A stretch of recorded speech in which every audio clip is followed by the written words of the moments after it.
Hey guys, thanks for joining me. A nice cool start here on a Friday morning in North Carolina. Got the little heater on for the first time. My good friend Doug sent me this radio along with a couple other radios for parts to use. And I thought I would take some time and see if we could actually make this one operate again. It's a nice little GE 10 transistor receiver. And you can see the part number here, the P1700 alpha or 1701 alpha. So let me grab a couple batteries and we'll try to power up the receiver and see what happens. Okay, I've got the radio turned on. First thing I want to do is look at DC current. I found a schematic. I'll pop it up here. It was in the Beitman publication, I think 1966. Let me just hold the battery here on the negative terminal, and I've got my meter here in series so we can look at DC current. This thing should draw, I think it was around 12 milliamps. You can hear a click, so the audio section, or at least the little speakers, working. And you can see this thing's drawing nearly 160 milliamps. We got a shorted transistor or a capacitor or something else. So hopefully it'll just be a cap and not a transistor and be a simple repair. Let's do some additional troubleshooting and see what we can uncover. Alright, you can see the speaker and the coils. Got 3 different connections. Looks like I've got some extra wire lead, so I'm going to snip this off and put me a little red marker on here too, indicating this one goes to the feathers right, and get that out of the way before I damage anything.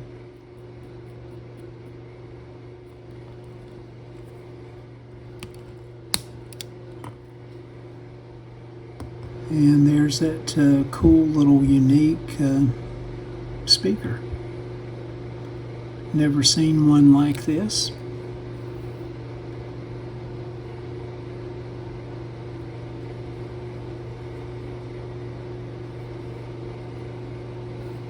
Alright, let's make the test I was talking about. I'm going to go ahead and hook the batteries back up. Again, I've got the speaker disconnected.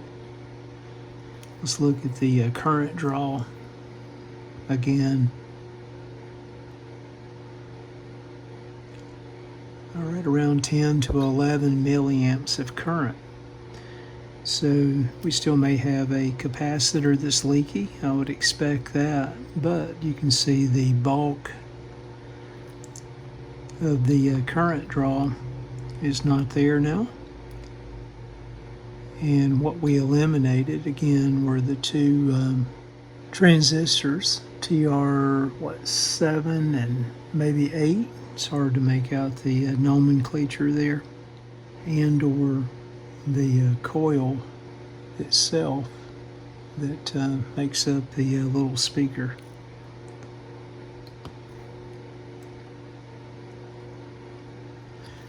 Let me grab the speaker and let's ohm it out and see what we get. Oh, before we do that, let me just make sure. I looked at the schematic drawing. It looks like my gray lead is that center tap that you see on the schematic depicted here. Let's make sure that we have 3 volts at this location.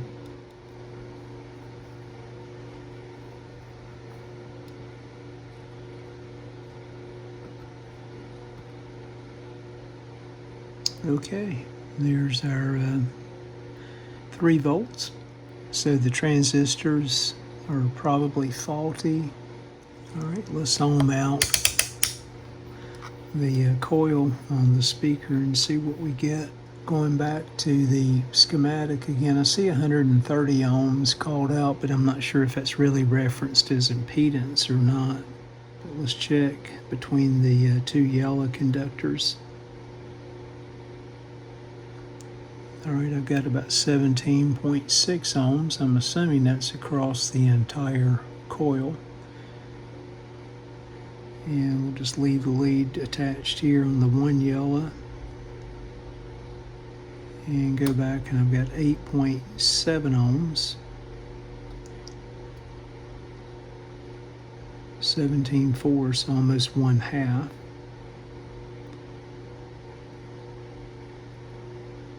And this side is open.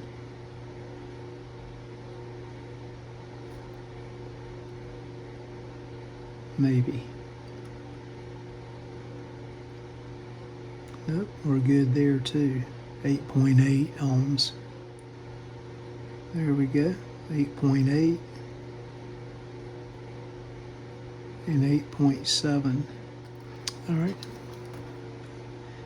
I think that tells us, based on that basic test, that the little speaker is okay. And the problem's going to be down here, probably one of these output transistors. In this area, that's where we'll focus next. Knowing the DC resistance of the coil, again, not impedance wise, so I'm going to just create a voltage divider using two 10 ohm resistors. That should get me in the ballpark. Let me tack these in and just recheck the DC current and see what we have.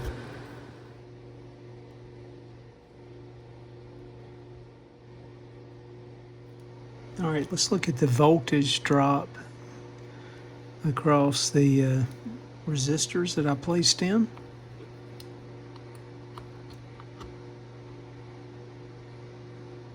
You can see we only have minus 0.9 volts on this side.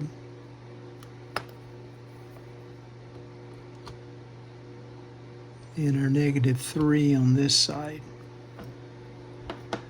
So just a hunch, I'm thinking this side, this particular transistor is shorted. That goes back from this lead back to one of the transistors. I think it routes back to this one, but we'll look and see. All right, let's recheck the DC current. And you can see that is much improved. 40 versus the 100 plus that we had before. Couple E caps in this radio, but this one goes from the plus side to ground. Let me go ahead and get it out and see what difference that makes. Just again for reference, we'll call it 37 milliamps.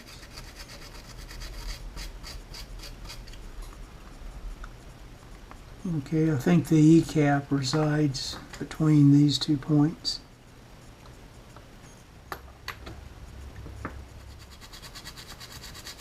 Okay, a 220 microfarad cap in place, and made really little to no change on the DC current. Let me go ahead and knock out the remaining electrolytics one by one and just repeat the test. And it looks like we may have another failed transistor somewhere. Okay, I checked the voltage drop across R22, shows 2.5 volts, and that's exactly what I had.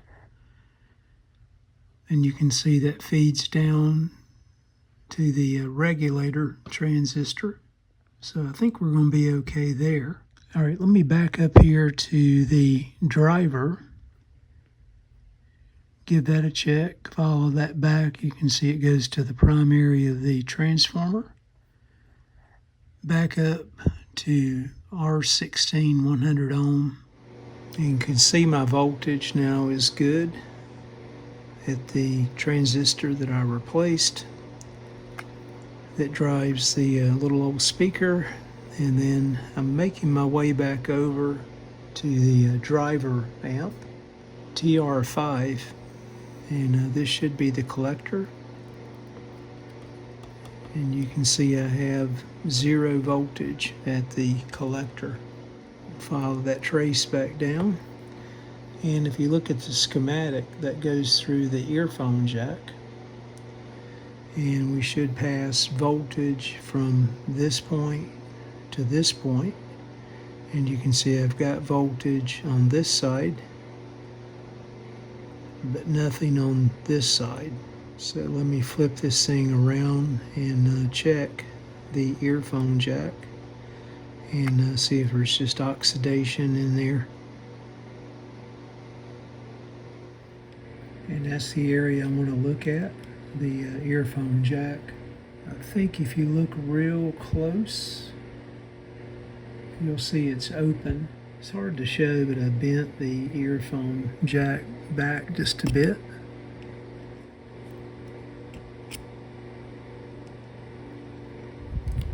Let me get a little bit of contact cleaner in here as well, and then we'll recheck DC voltage at that point. All right, let me flip this on. We'll go here to the jack, 1.2. Now we've got 1.2, and the collector of the driver amps receiving voltage now, 1.2. Let's look at the base, 0.188, and the emitter, 0. Okay, I'm showing it should be 2.3 and 1.3, and you can see I'm a little bit low, but at least I have voltage now on the collector and the base, so I can do some additional troubleshooting and see where my voltage drop is occurring. Let me go back here and make sure. All right, I'm still 2.7 there. Just a little tip, something that I do. You can see I've got the collector locations just with a little red mark. Here's the preamp collector. Let's give it a check. Flip the radio on first would help. All right at 1.8. All right, we'll check the base. It's called out at 0.41. I'm at 0.6. And the emitter, 0.47, 0.34. Again, the collector looks to be just a little bit low. I'll double check my batteries as well, just to make sure that everything's still correct there. Let's continue to work back. At least the earplug jack was causing the root cause of the problem, at least for our DC voltage. Back over to the collector themselves, and I'll do some additional troubleshooting to see if we've got a resistor in path or something that's dropping the voltage too much. I'll clean this board again just a bit. It needs multiple cleaning, a lot of oxidation here.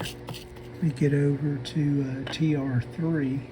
Let's look at one of the IF amplifiers. Alrighty, I think this is going to be my collector. Again, you can see that's running just a little low, I think. The base and the emitter. Let me put me a little red dot right here just for reference. Alrighty, the collector at TR2, one of the other IF amplifiers, you can see running at 1.8. And go back to the base. If that is the base, you can see it's running hot. 1.8. And the emitter,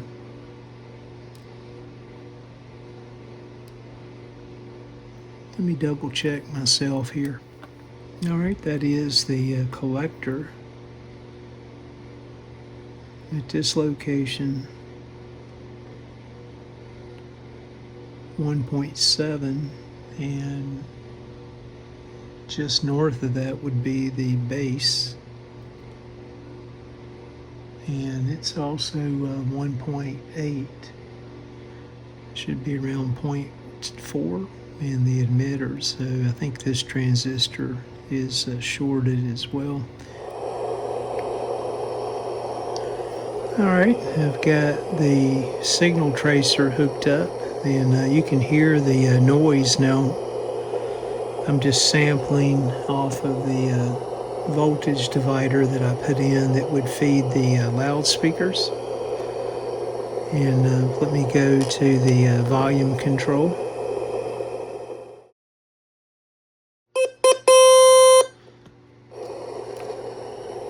So that's a good sign. And you can hear that quieten up when I turn the receiver off. So at least we have the audio section working at this point.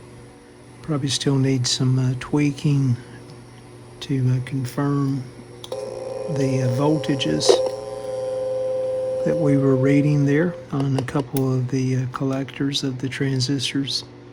See if we've got a resistor that's drifted high or something else.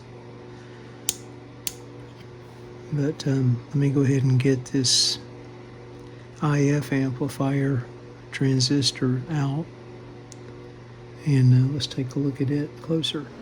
And you can see the transistor I took out. Okay, I've got a 2SB186. I think I can sub that for the defective transistor. Okay, I've got the 2SB186 in place. Let me check the collector now. Well, it'd help again if I turn the radio on. All right, 1.55, and on the base 0.936.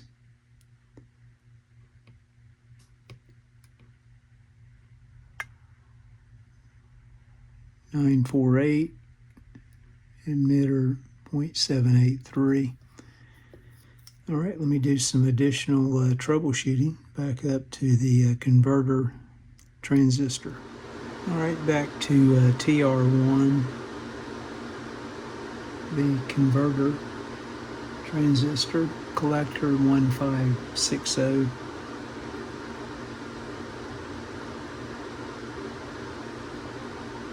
The base and the emitter. Okay, the oscillator was working, but I'm just not getting any mixing activity off the existing transistor, so I'm going to stick this 2SB54 in there and see if that makes any difference at all. Okay, I have the audio section working again, and I've got a little bit of oscillator action as well. You can hear the audio.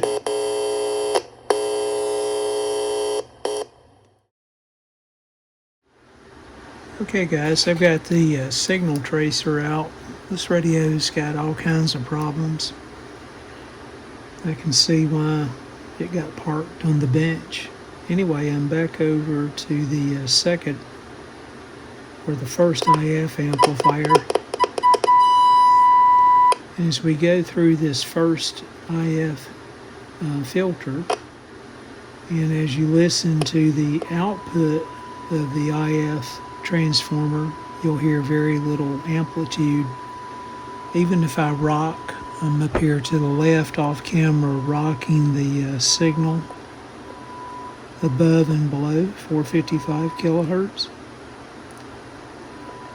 But you can hear I'm losing amplitude.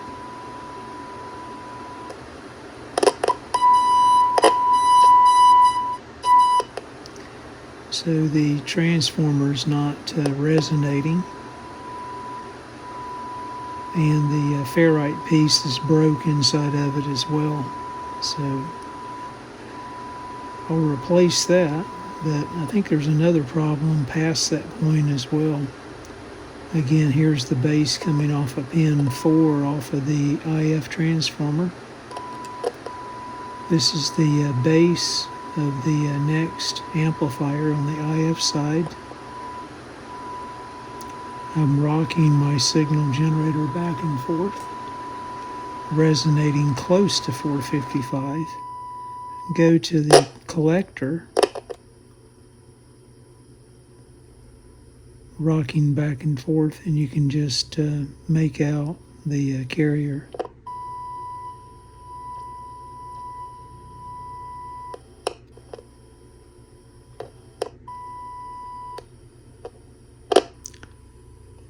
So I'm pretty sure I've got an IF transformer issue, and then I've got another transistor that's not up to par as well. The transformer I was referencing, and I think the first IF transformer over here is also defective, but at least it's passing signal, but it will not adjust as well. I'll leave that in place for now. Just focus on getting this out, getting a sub put in. That's what's left inside the transformer can. Okay, chipping away at the issue. Divide and conquer. The base. And the collector now. Let me just move forward to the next stage. Doing some more troubleshooting. I've got good signal leaving the IF transformer going toward TR9, acting as the detector. And go back down to the volume control 1, the high side, and we hear nothing.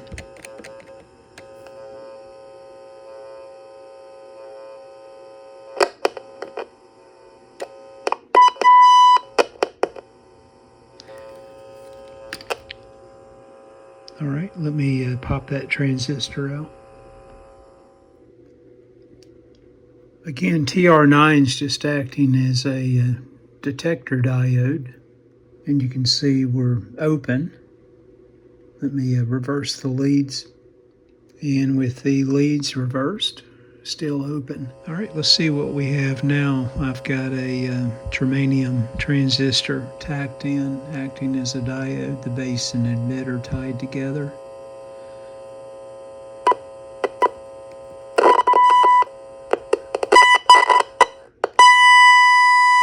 All right, go down to the volume control.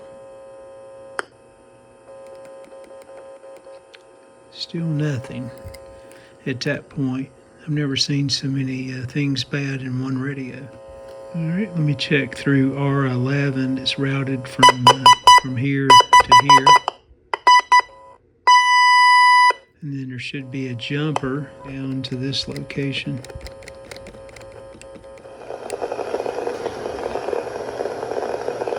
All right, I'm gonna go ahead and just get this white jumper. I'm going to just hit the high side of the volume control here and see what we get. Share life, light, and the love of Jesus Christ to other young pastors. All right.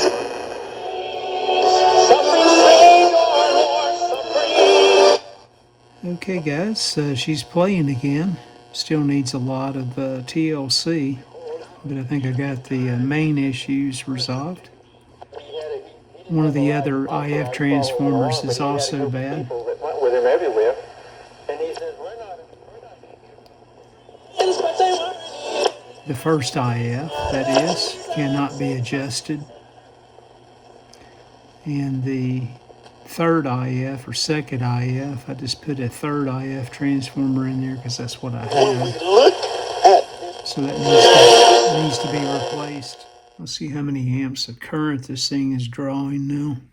Okay, 32, 33.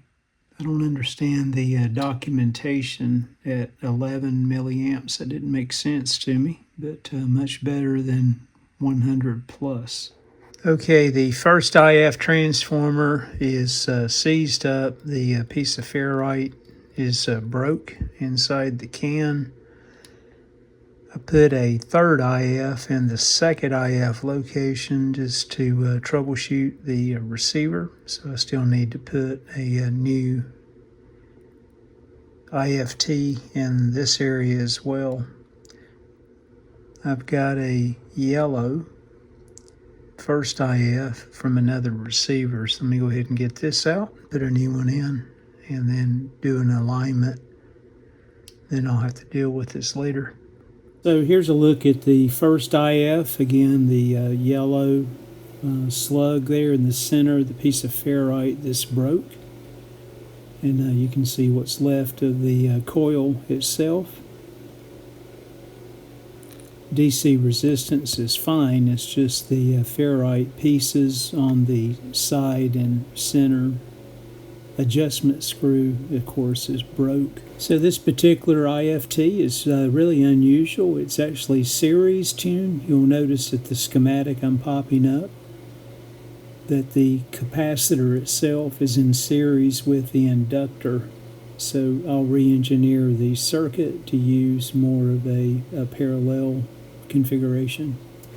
Okay, if you look over at T2 to the right of the first IF highlighted in green, you'll see your typical configuration with your voltage source coming into pin 2, and then again the capacitor, that 180 picofarad, most common for the IFs, tied between 1 and 3. Again, I'll just reconfigure the circuit to work with a parallel IFT. My input signal will be pin 1, my VCC voltage. Pin number 2, number 3 will be connected internally to the capacitor, around 180 picofarads.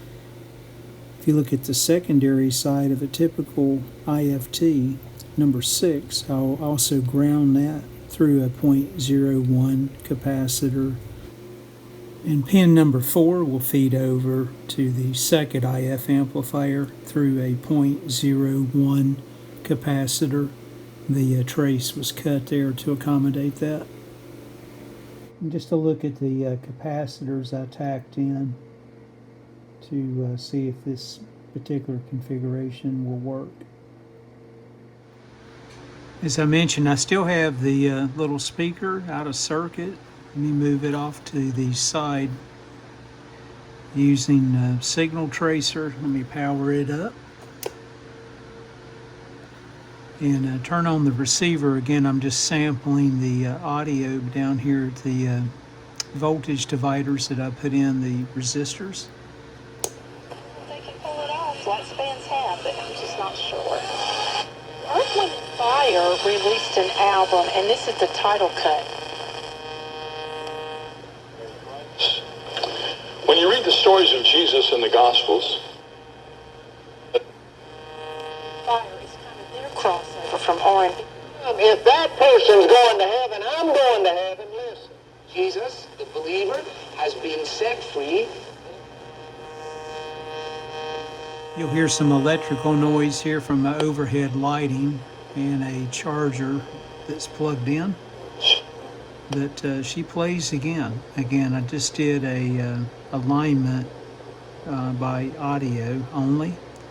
I'll use the AGC voltage later on when I get the other IFT in place, and then get the little speaker hooked back up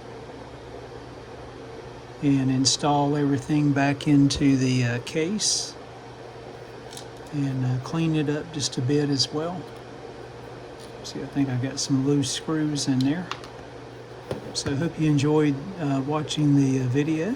It was quite challenging to make the necessary repairs, just a little time consuming. Again, just a little divide and conquer. Thanks again for watching.